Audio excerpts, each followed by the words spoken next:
Celestine, a machine solved 10 problems this month that no mathematician had cracked. Not answered a question we already knew the answer to. Answered ones we didn't.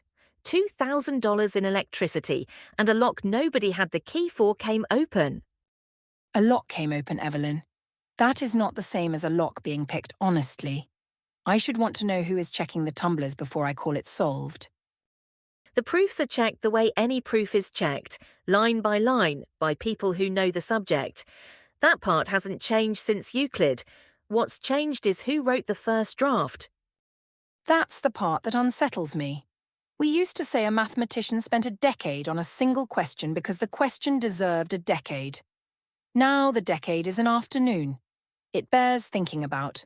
What we lose when the waiting stops. What we lose is time wasted circling an answer that was there all along.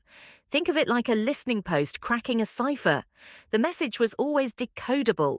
It simply took a room full of clever people years to find the method. Now the room works faster.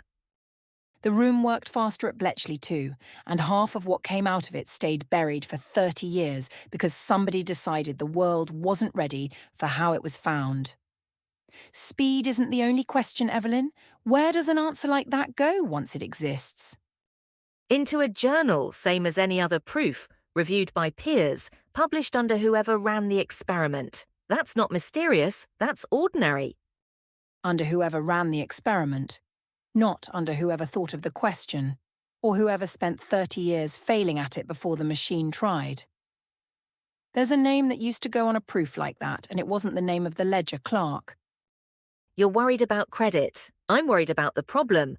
A codebook that opens locks nobody else could open is worth having, whoever wrote it.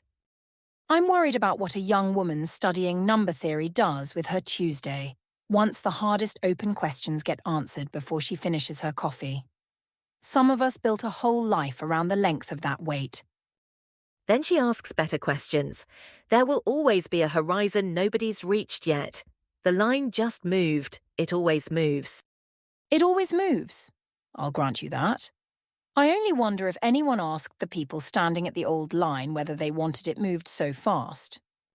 Nobody asked the abacus either, Celestine, and here we are.